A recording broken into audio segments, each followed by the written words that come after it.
Thank you. Thank you very much. What's up, everybody? It is 12:20 p.m. Central Standard Time, Lower Alabama Time, January 26th, 2026. I'm JC. This is my very first guitar, and I'm not shitting you. I've had it my whole life, and I still ain't that good at it. So, let that be a lesson, men and women, obviously. Pardon me. So, some of the stuff that I'm going to be talking about, is going to be books, some movies. There's a lot of people that talk about movies and the truth, little, you know, breadcrumbs or however you want to call it. There's a lot of people that talk about that stuff, and many of them do a really good job. I don't want to waste my time or anybody's time listening talking about that stuff. So I'm going to talk about other stuff, and maybe sometimes movies and shows, but I don't watch many movies or shows. So books and video games, which admittedly I don't play very much video games anymore, but I do have some that I like and that have some stuff in it that's worth talking about. But we'll start with books. Now, the main one we're going to talk about today is going to be a series of books by Stephen King called The Dark Tower. Don't leave. It's going to be awesome. We're going to keep it relatively short, at least per episode. If this has to go into more than one episode, that's one thing. But I thought I would just show some of this stuff. This is some of the books that I plan to talk about that have aspects of what I want to discuss. We got Synchronicity. Well, I'll figure it out. Okay. Alright, so we got Synchronicity, The Bridge Between Matter and Mind by F. David Pete, the author of The Looking Glass Universe. I found this one at a thrift shop like over 20 years ago, probably. I don't know. Gonna talk about that one. Okay? We're gonna talk about this one. Can you see the title? Okay, we're gonna talk about this one somehow. We might do that one over on Rumble. I don't know. Let's see. And this one was the second ever book that I read about alternative ideas that was presented to me by an adult. And what am I doing here? Just hold on a second, guys. I'm slow. Okay. That's probably better. Jeez. You just have to look at me for a minute. Okay, so back to these. Okay, we got Synchronicity, The Bridge Between Matter and Mind. This was a cool book. I read it when I was about 18 or 19 maybe. I don't know. It's interesting. And then, as I said, this book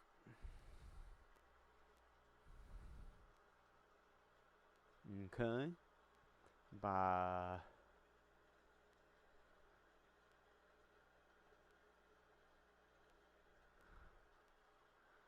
come on.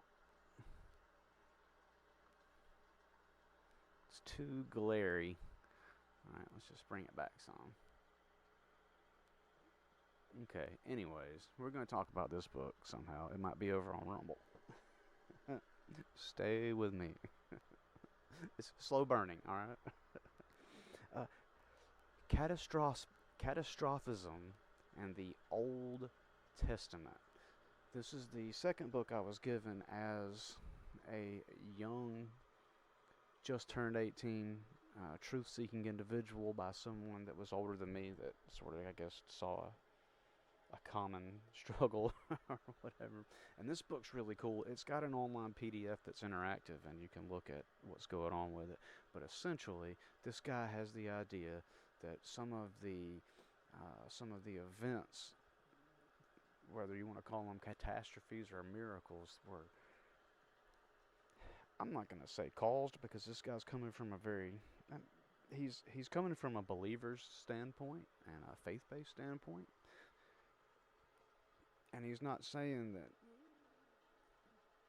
the heavenly bodies involved may have caused it.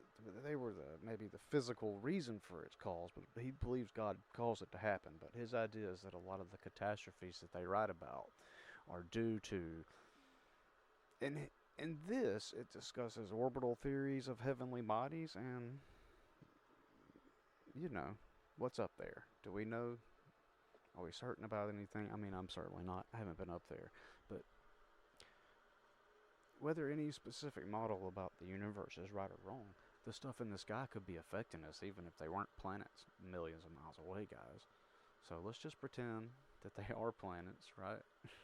I'm just kidding, guys. They're planets. We're on a globe. This is all just fun stuff to think about. You don't take it too serious, alright? Catastrophism in the Old Testament. We'll talk about that at some point, okay? Now, on to the main event of today.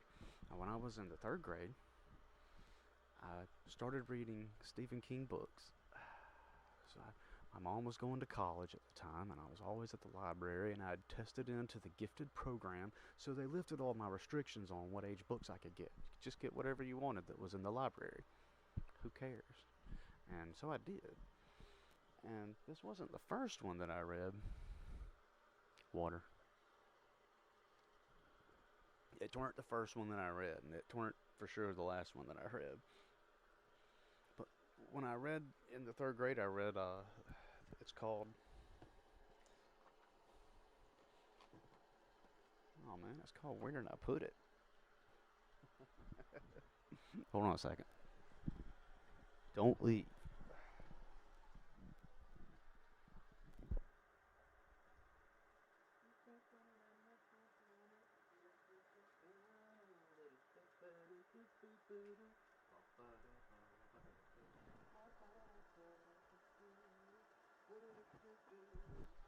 Alright, we're back.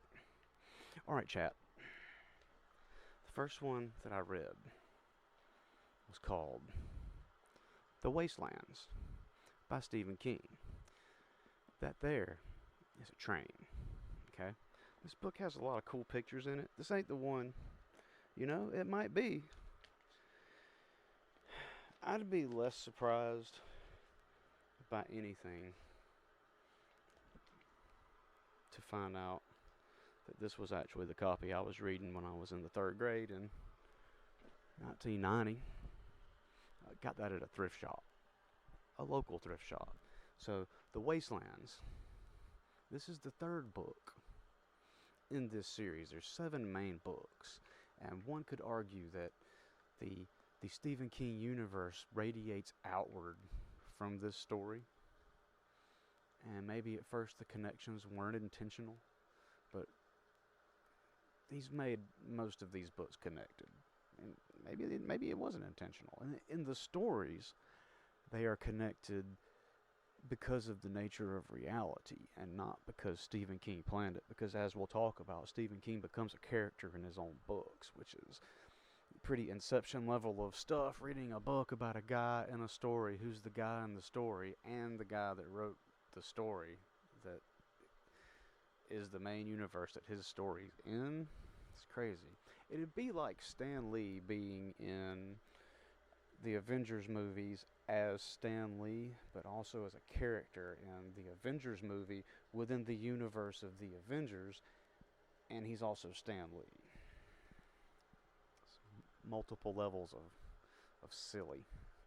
So, got the Wastelands, alright? Now, the main story is called The Dark Tower, and I don't own the 1st or 2nd book in hardcover, but all the rest of them I've got. And this is the final book, but it's really, really indicative of some of the things that we'll talk about here, alright? The man with the gun, he's Roland Deschain, the last gunslinger. The last gunslinger is sort of like the last knight of King Arthur, or perhaps even King Arthur himself if all the other knights were gone.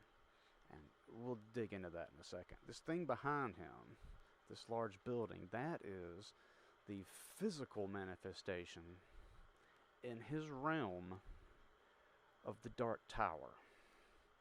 Now, the Dark Tower is a nexus point in all realities, specifically in each reality that it's in, but it's in all realities, so also in all realities. It's like they liken it to the center hub of the wheel, and the axle runs all the way through every universe, and every universe turns about this center spoke. And in the world of the Dark Tower, let's see if we can find there's pictures in this book. I love these old school hardcover books. Now, full disclosure, I haven't read these books in 10 or 15 years now, probably. I may not ever read them again, because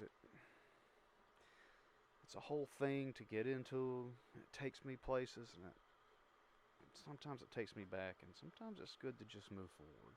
But also, the older I get, the less I'm okay with a lot of the stuff that Stephen King writes about. And when I was a kid, and I was 12 years old, 11 years old, 10 years old, reading this stuff, and some of the characters were that same age, and they were getting molested and banging adults and running trains on each other and all this kind of craziness. It wasn't that big of a deal to me, because I was that age, It was like it was people down the hall in class that it was happening to that were my friends, and like you're imagining you're there. I didn't imagine I was doing all that, but I read it. I didn't have to imagine it, because I read it. And it's shocking to me how much of the writings of this guy, who was one of my favorite authors for years because of this story, it's just kid diddling.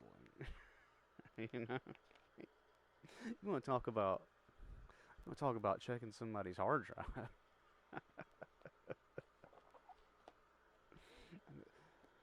Now, I guess I'm not going to find a picture of it, but man, hang on a second. We'll get to that. I want to finish talking about these books. As I said, many of the Dark Tower books are interconnected. For instance,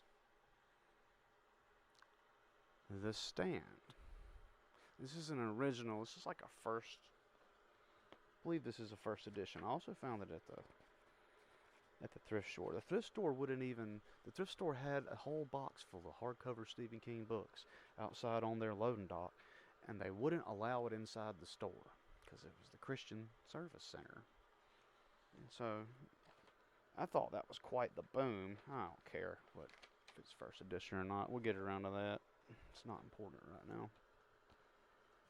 But The Stand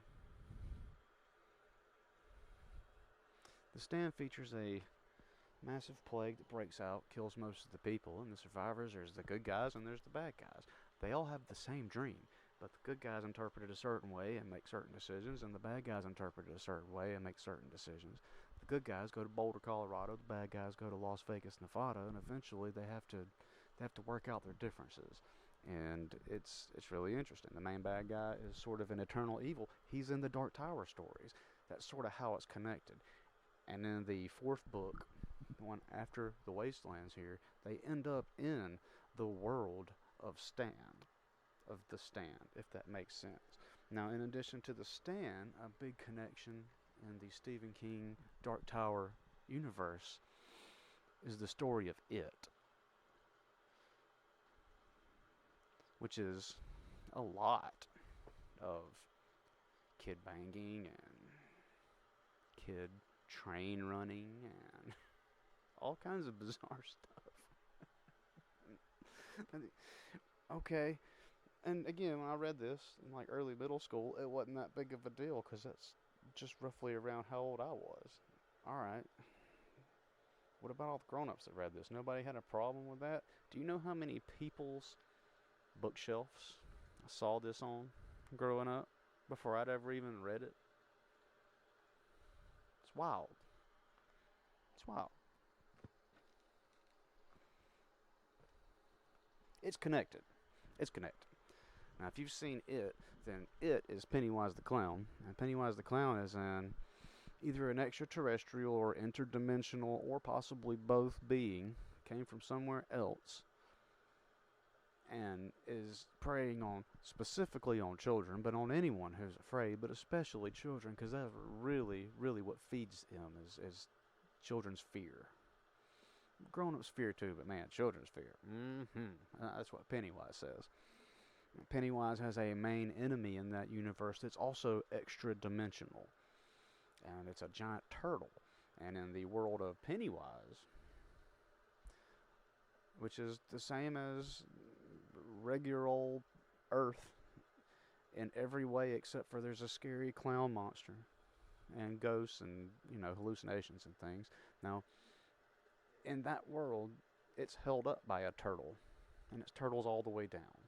The turtle's name's Maturin, and the turtle is featured in the Dark Tower. And also, there's a cool, there's a cool song about turtles all the way down. What's that guy's name? Oh man, you guys will know it in the chat. He sings King of Shit Mountain or something like that. Where's that? That turtle song. Doesn't matter. Chat, you know what I'm talking about. So the Dark Tower was kind enough to sit down and do some brainstorming.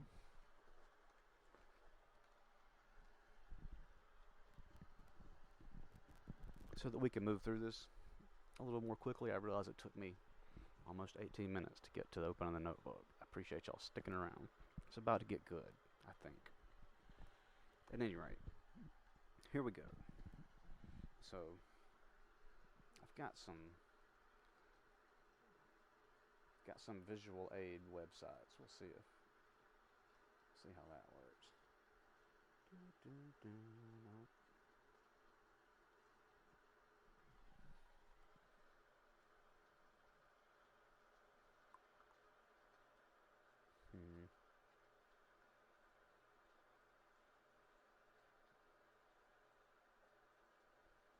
Aha. Okay, here we go. Alright, y'all. So this is Roland Deschain. Roland Deschain is the last gunslinger. Now, what the gunslingers were in his world, which was called, his kingdom was called New Canaan, and he lived in the capital city of New Canaan, which was called Gilead. Now, this was sort of a feudal system, but there wasn't exactly a king. The head of the communities, the head of the cities and the counties, whatnot, they were more like sheriffs, and they were the gunslingers. Now, a gunslinger was sort of a knight errant, so they didn't wear knight armor. They dressed more like cowboys. Dungarees, work shirts, hat, whatever, guns on their hip. There were not many guns in his world. There were very few. And all of the gunslingers were direct descendants of King Arthur. And all of the guns, specifically his guns, because they were passed down father to son, his guns were made from the sword Excalibur. King Arthur's sword, Excalibur. Others probably too, but definitely his guns were made from the sword Excalibur. Very special, very ornate, very high quality, special, even blessed guns. Like they could kill magic beings and whatnot. So he had these guys that were in the gunslingers with him. They're all born into it. So all of his friends were all distantly related, but also were born into it from father to son. And they were trained their whole life. It was boot camp from the time they could walk, essentially. Learning to hunt, to track, to negotiate, to shoot bows, arrows, fight, all kind of different fighting styles, like whatever, training them up, becoming the best at that. They're like special forces cowboy knights without armor. And they did a lot more negotiating than they ever did shooting most of the time. And that was part of the deal too, was to be sort of a go-between, to be able to talk. They were looked at as royalty and special and set apart. Nobody really wanted to mess with them most of the time because of these guns. So they were in charge. Now, their world, again, their kingdom, New Canaan and capital city of Gilead, were in a place called In-world. Now, in his world, there were sort of three different distinctions. There was In-world, which was civilized. Think of the city area, the places, the Northeast, from New York to Boston, you know, down to D.C. However, it's civilized and it's populated. That's In-world. Now, In-world, there were laws, and In-world people had gardens and towns and commerce, and in world there was the semblance of civilization and society, but it was more or less sort of 17, 1800s type of technology. And on the same note, there were remnants of technology from our world in their world. Some of it they knew how to work, some of it was a mystery to them, some of it they thought was magic, and some of it was magic. But all of this stuff was ancient. Ancient, like a complete past civilization from thousands of years ago. I mean, as you can see in this picture down here, see this whole face? Something like that. Or the ruins from Star Wars movies, or even Lord of the Rings movies, where it's just completely, there was a civilization, it's completely gone, and there's just barely anything left. Right? Which is similar to things that some people talk about today, and that's interesting. I'm going to draw some loose parallels in this, but right now I'm just breaking it down, okay? Now, these roses also represent the Dark Tower. When he finally gets here, and we'll talk about how and why, but when he finally gets here, it's surrounded by this giant field of these roses. As far as you can see, there's roses when you come over the hill and you can see it. And one of the roses exists in what would be the main real world. And when it unfolds, it has the entire universe inside of it. And it is that world's version of this Dark Tower. And it existed in a real place in our world that is a rose garden next to a giant tower. We'll get there. The Dark Tower, like I said, is the nexus point of universes. And it's also the nexus point where all of these things, in his world, there are smaller versions of this. This tower is just massive. I mean, it's taller than anything we got. Potentially, it's infinitely tall. He can see the top before he goes in, but it's also kind of like the TARDIS on Doctor Who. It's bigger inside than you think it could possibly be. And it sort of shimmers when you look at it and changes shape. So it's not a hard, fast construct in his reality. Now, like I said, this is at the center of the entire realm. So it'd be the equivalent of, let's hypothetically say that you could stretch the map of the world out on a table. Okay?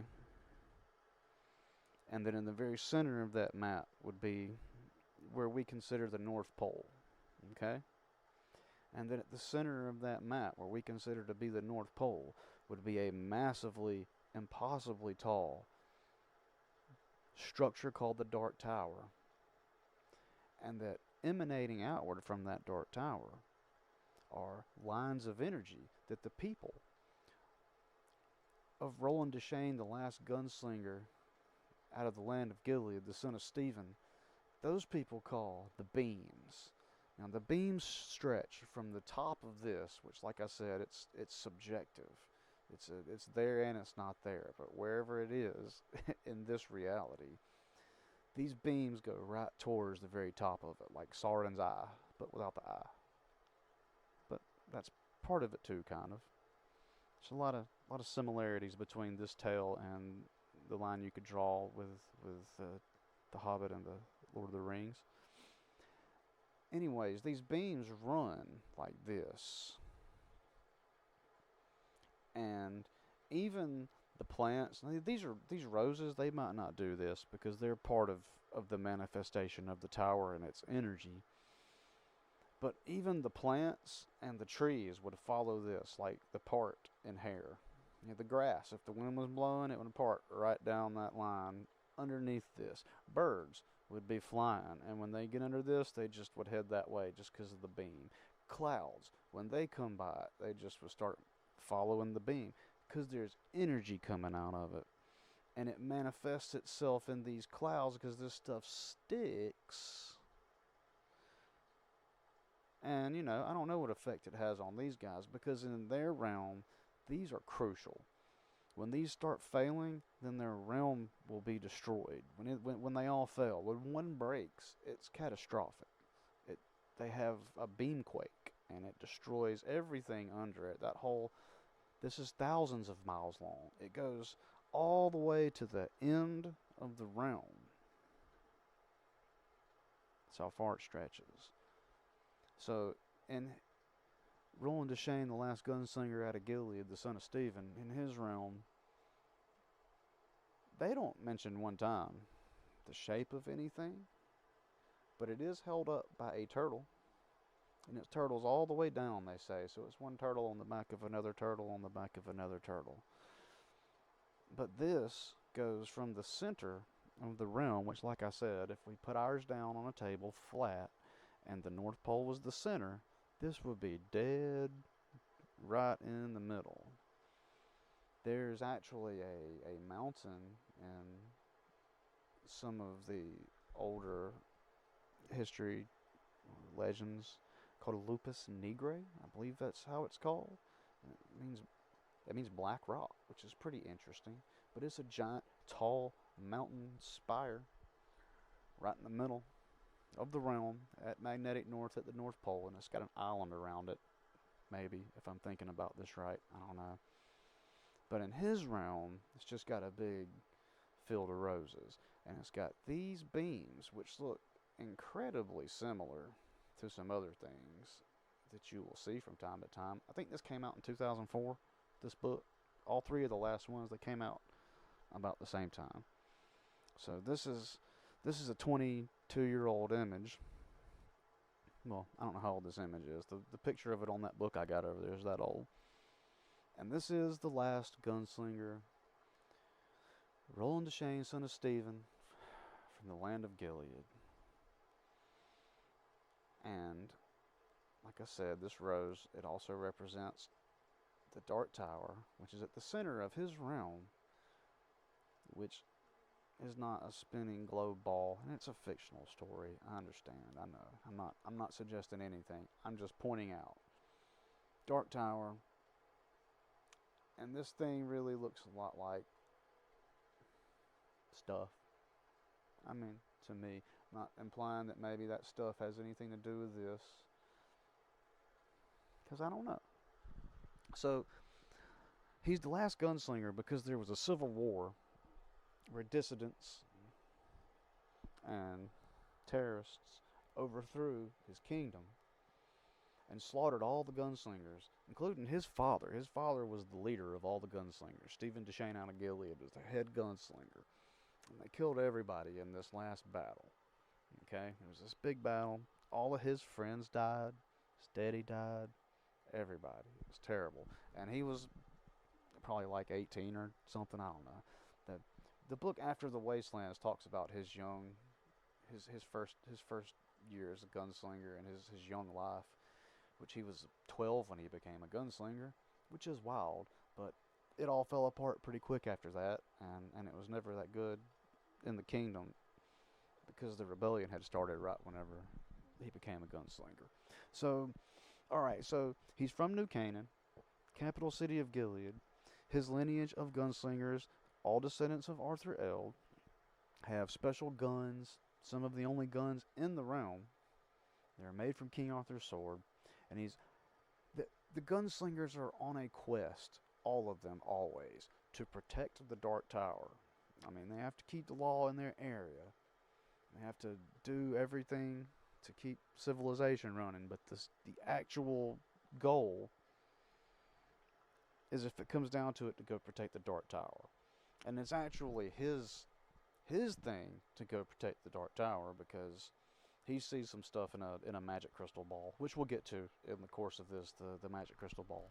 But he's on a quest to the Dark Tower, and in this quest, he's as far away from that thing as you could be and still be on the same map. And when he starts out, he's 18, 20 years old, and by now he's an old man. By the time he gets there, he's in his late 50s at least. So the Dark Tower, like I said, it's the nexus of multiple universes, and it's the center of their realm. Okay, and the points going out are beams, and they actually are followed. They when they begin the quest for the tower, they're always trying to find their way back to the beam, and once they find the beam, you just follow it. Just go the opposite way you were coming from, and then you're headed there.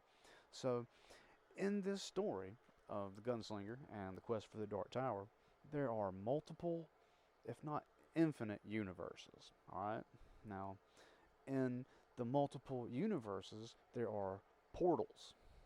And the portals include doors, which are generally magical, and sometimes they have technology keeping the magic working. There's portals, which are usually technology, and sometimes there's magic keeping those going. And then there's a thinny, which is sort of like just a rip in the universe made out of static, but it's also sort of sentient and alive. It can get you. It'll hypnotize you, and then it comes out as tendrils of mist, sort of like The Mist, the book, short story, which became a movie by Stephen King. Mist comes out of it, and some tendrils will wrap you up and snatch you in there. So you got doors, portals, thinnies.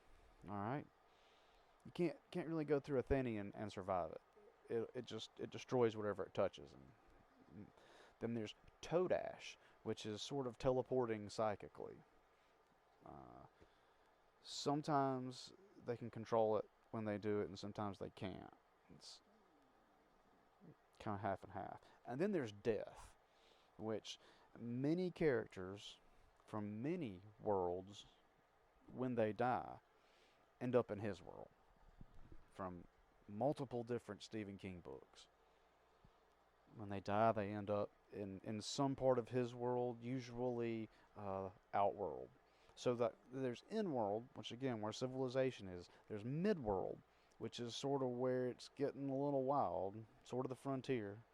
Not that much law in place, and nothing really works as far as tech, and there's no civilization. Then there's the wastelands. Okay, the wastelands are what it sounds like. It's the desert, and it's poisoned, and it's completely effed. You don't even want to step out. And then there's Outworld, or Endworld. Endworld. And Endworld is where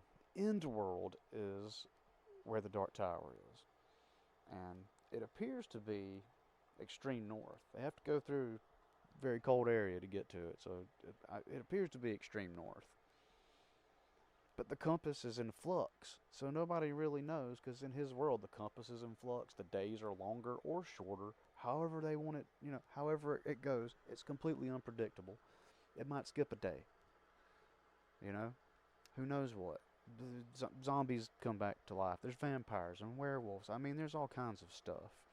And it's falling apart because they have a saying in the book, the world has moved on, which is just stuff returning to entropy, falling apart. For instance, there's remnants, like I said, of our world in their world that seems to be the very distant past, because that world before, it moved on. Similar to the sculpture of that head sticking out of that rose garden there. The world moved on. Well, his world has moved on in his lifetime from being civilization and somewhat social and society and sort of kind of on the surface everything was normal to completely falling apart. The world moved on. Okay? And because the world moved on, everything's fallen apart. Everything has not been maintained. They don't know how to maintain it. There's very little that actually still works, and almost nothing that works the way it should, or that they understand how it should work. So it's very interesting. Their world has moved on. They all have. It's not even just amnesia. It's just that it's the the world moved on. They look at life like a wheel. They have a saying: "Ka is a wheel," and Ka is it's fate and it's karma and it's destiny and it's life and it's death and it's all of that. And they say that it rolls because it's a wheel. So it all comes back around, and that's just sort of how everyone in his whole entire realm looks at things. Is Ka is a wheel, and you really can't escape your fate. And either you'll make it or you won't. But if it's your fate, you'll make it no matter what. And if it's not, you'll never get there, right? So the gunslinger lives by a strong code of honor, even though he does people dirty all the time. He's doing it to get to the tower and try to save the every universe. So sometimes he breaks some eggs, but he is a good guy. He's sort of like Deadpool or Wolverine. He's an anti-hero, and everyone's afraid of him because he represents the old ways and the old law and the old magic. He doesn't really have any. He's got a little magic, but not much. And he's also got those guns, and man, this dude never misses. He doesn't shoot much, but he never misses. And if he throws a knife or a rock or whatever, he can shoot bows and arrows. I mean, whatever it is, he's gonna get you. And he's like 6'6", so he's big and scary too, apparently. And very very blue eyes, so that scares the people as well, because most people are mutants or are really malnourished and just it's sort of like Fallout outside the vault in his world after the world moves on. And he's normal. He doesn't have radiation poisoning or diseases or extra limbs or his skin falling off or anything like that. So he's scary to those people. Alright, so the world moved on, and let's see, there are remnants of our world in his world. Like I said, the turtle Maturin is the turtle that holds up everything, and he's also Pennywise's main enemy in it. Randall Flagg is actually another character in another book called The Stand, but he's in the Dark Tower too, as what's his name, Richard? Is his name Richard? It's always an RF. He's in several different books as an RF named character, like begins with an R and begins with an F, and he's always a wizard or a trickster or something like that. So let's see. There are there are analogous places and parallels within our world and the world specifically of the Dark Tower, such as the city of New York City in our world is the city of Lud in his world, and the city of Lud is a place that was overrun by cannibals and raiders, and it's just really went to hell, and it's a wasteland of a city, and the city of Lud was run by an AI. It didn't call it an AI, but it's an AI. City's run by an AI that is controlled through supercomputers underground. Way underground in the city, there's a bunch of supercomputers, and they are the brain of the city. And the city AI manifests itself as an entity known as Blaine. And Blaine is able to control everything in the city, and he poison gases the city because when our characters leave the city, they're leaving with Blaine, and he's never coming back because they get into a monorail, and AI controls the monorail. So Blaine he leaves the city and he comes with them, and he's just with them, and he's completely crazy because number one, he's AI, but also he's been alone for thousands of years in his history, and he's just went crazy. So there's a city that's the same as New York, but in his realm, and it's called the City of Blood. It's controlled by an AI named Blaine.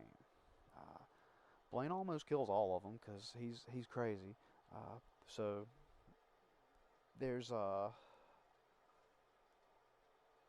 there's two trains. There's Blaine and there's oh man, what was his buddy's name? Well, I'm not looking it up. It's okay. My point is there were two AIs, and one of the AIs went over some rusty bridges, crashed off into the water, killed itself. And Blaine couldn't do it. He stuck around, and he was running the city. But when they came through, he said screw it and gassed the city, as one would, I suppose. Maniac. And left with them. Pardon me. So, yeah. So that's a very, very shortened and incomplete telling of all that story. But here's some parallels. All right, this is where I'm headed with all this. Okay, the City of Blood is controlled by AI. That book came out in The Wasteland came out in '91. Pretty sure. It's old. And AI was not even a new idea then, you know. So it's not like Stephen King invented anything, all right? But the city, controlled by AI, decided it was the best option to poison all the people that were left in the city because it was leaving and not coming back and wasn't going to be there to be responsible for them. All right? So the most logical thing was for it to go ahead and do that. Number two, there is something called the Wizard's Glass, and it's like a crystal ball, and when you look into it, it'll tell you the future, but it's a messed up version of the future, and it'll even tell you the present, and it'll even tell you the past. Like, it'll tell you something, but it'll be twisted and messed up, right? But the Wizard's Glass causes a lot of problems, and it reminds me of the Palantir in the Lord of the Rings stuff, and of Project Looking Glass. And obviously we got the Palantir stuff in technology now, but the Project Looking Glass is a popular sort of a theory where there's a device that could look into the future somehow, and like looking through a looking glass, you know. So it reminded me of that. So also, the number 19 is featured very, very heavily. It's essentially something that they see popping up as a synchronicity. One of the books that I want to discuss is about synchronicity. The number 19 pops up all throughout all of their stuff towards the last 3 or 4 books. When he was really trying to tie stuff in together, like, I mean, he was just throwing stuff in there. Like 19. It's saturated. The number 19. 19. 20 years ago.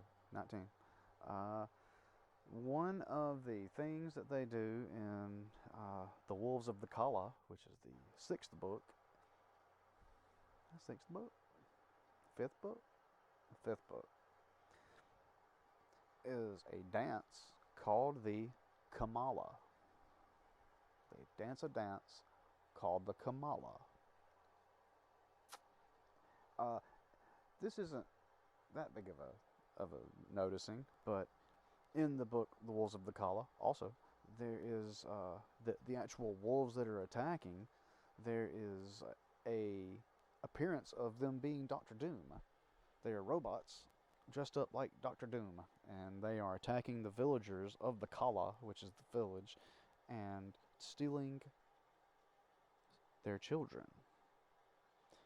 Because in that village, there are lots of twins. Almost every family has twins. And those wolves come every so often, Probably roughly every like 19 years or something. I don't know. I'd have to check to be sure. The wolves come, robots, and they take one of each twin away with them, and they extract some enzymes from those twins to make some type of substance. And when they return the twins, those twins are stunted mentally, but they get very, very large physically, like giant size, like 8 feet tall, 8, 9 feet tall probably. And those people use them as their farm animals, their brothers. Like a brother will use his brother as the farm animal because they can't do anything else.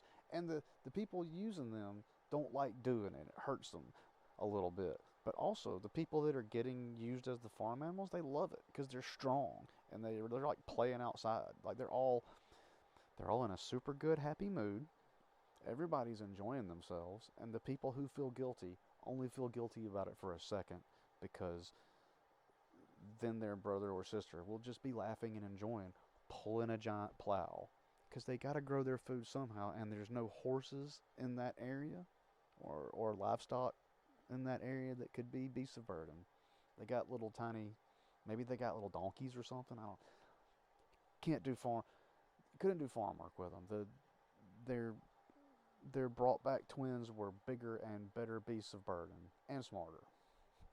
So, be that as it may, that village had twins, and they'd take one of the twins and take something out of their brain, and when they'd get them back, they'd be different for the rest of their life.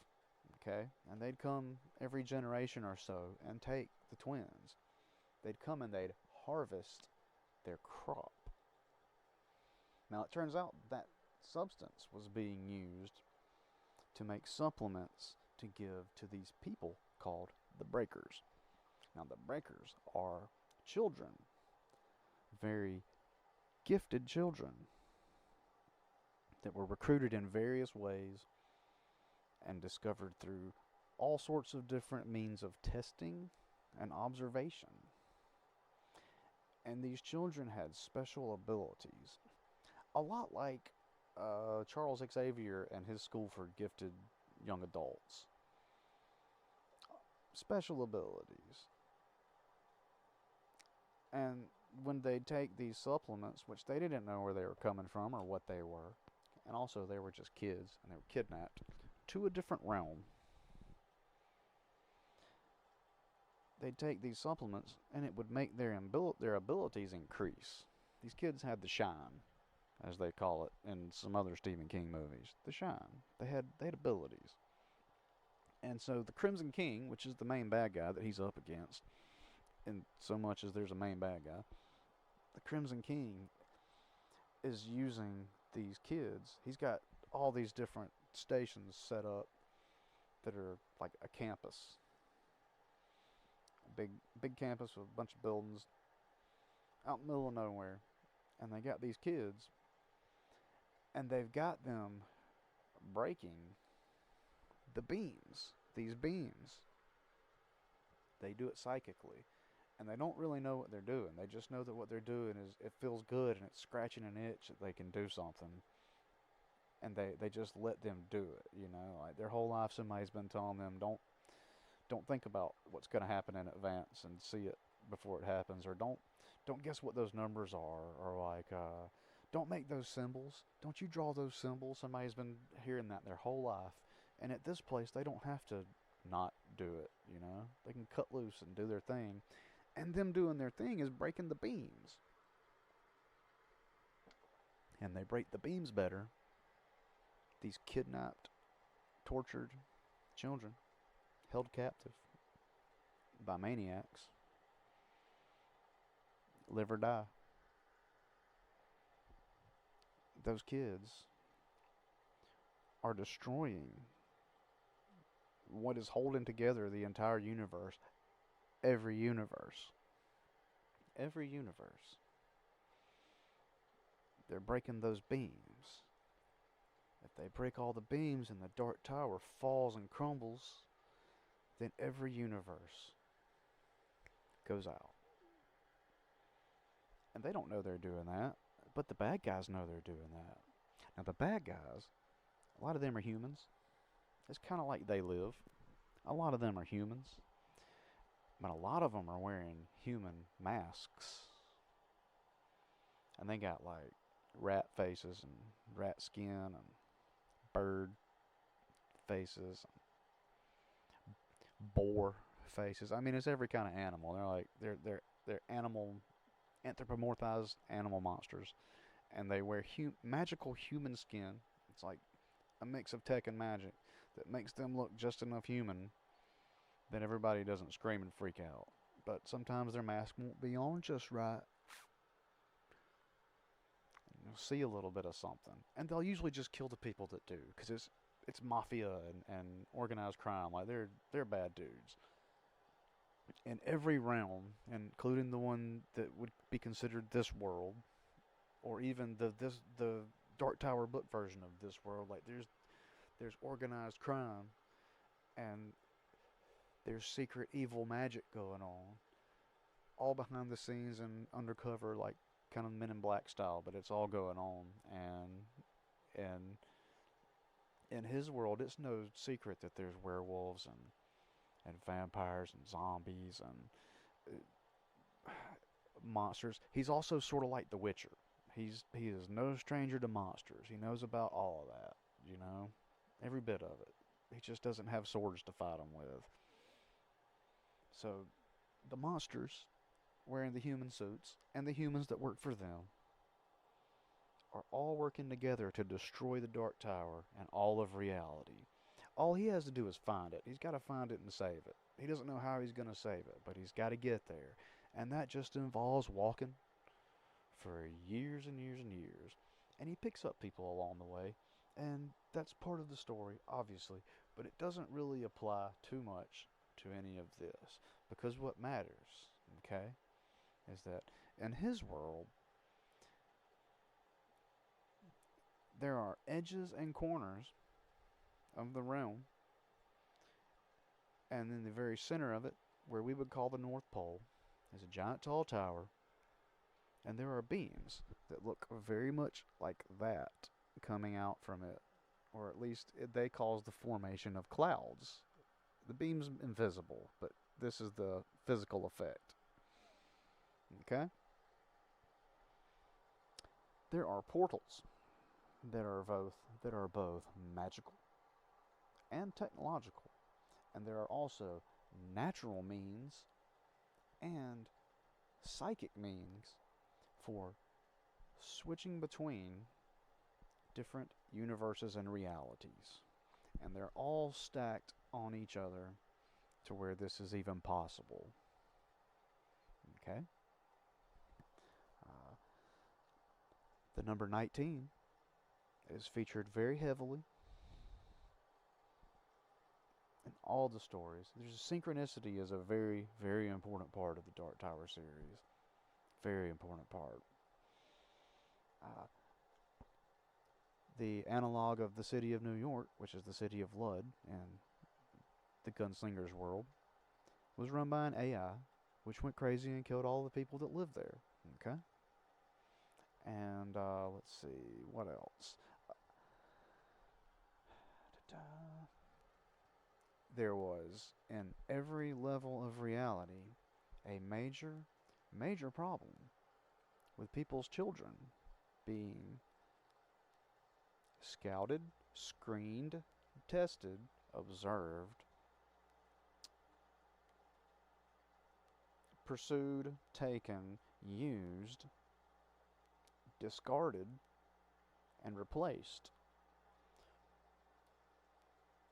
by the evil and bad and dark side of reality, because they would use the children for their special abilities, or to fuel those special abilities, and also, in parentheses, they do a lot of naughty stuff to a lot of those kids as well. And they would also, if you're perfectly willing to do this to a gifted, talented child that was a valuable asset to the cause that you have, you would do all that to them. What would you do to a kid that didn't matter? Anything they wanted. Slow. So there are a lot of stuff going on with kids. Psychic stuff, abuse stuff, magic stuff, which is really sad and messed up. And they had to do a dance called the Kamala. It's some interesting stuff, you know? I mean, the number 19, Kamala, portals, doorways.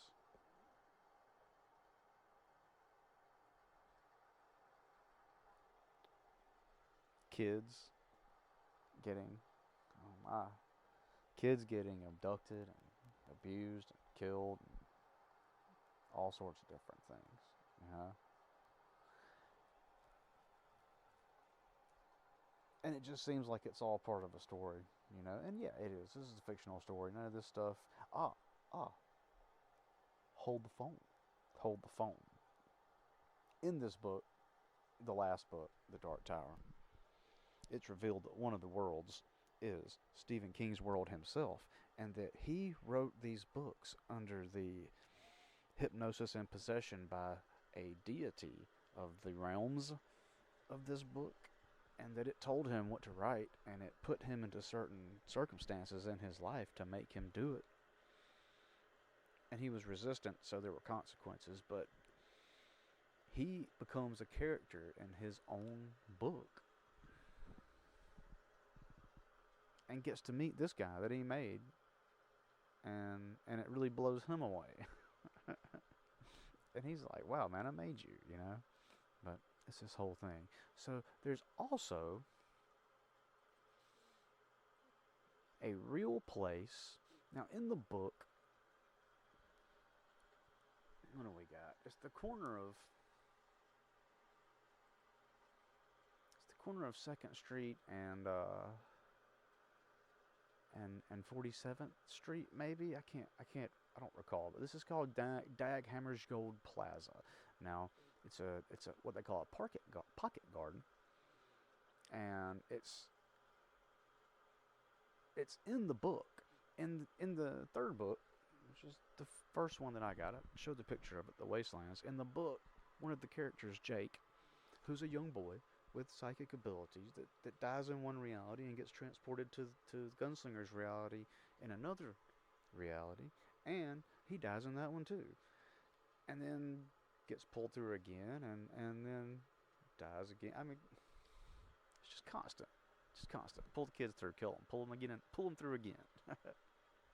It's wild.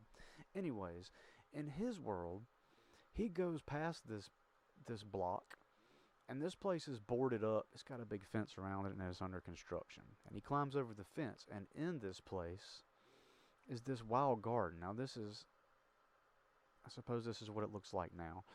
But in the book, when he first goes there, it's just a construction site, and it's just dirt, and it's got one rose growing out of it. And that rose unfolds, and it has the universe in it. It has all universes in it, which is pretty cool that it's a real place. And this is the Dark Tower of New York City. Dag Hammarskjöld Tower, which almost sounds like Dark Tower, you know. Like, that's it. It's an apartment building. And it bears no resemblance to the one in the book. Anyways, it's a real place, which I just wanted to point out. It's a real place.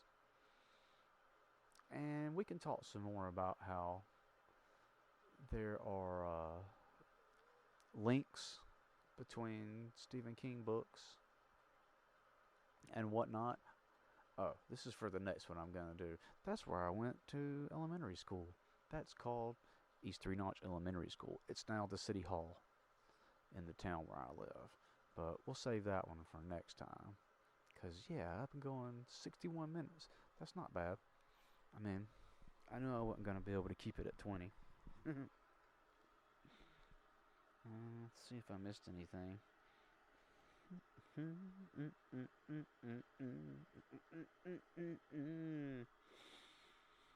No, I guess I got it all for now. Just wanted to talk about the Dark Tower and some of the some of the interesting aspects of it that I've noticed unfold over the years as I look at things. And man, maybe I will go back and read it. I don't know. It's been a long time. I sure would like to find the first and second books in hardcover. That'd be a good synchronicity. I tell you what, universe. If I find the first and second hardcover editions of the Dark Tower series, then I'll go back through and I'll read them all again. Just put that out there. All right, y'all have a y'all have a good day. Happy Monday. Y'all stay warm, man. It's cold as hell out there. It's like 30 degrees out there, and I'm in South Alabama. Oh, check out the check out the tin cloth jacket, the waxed canvas jacket. I'm doing shorts on it, but it's a legitimate thing. I mean, I made this thing. I didn't make the jacket. I just melted the wax and applied it. But man, if y'all work outside, paint your jacket. It's awesome. All right, I'm gonna let y'all go. Peace.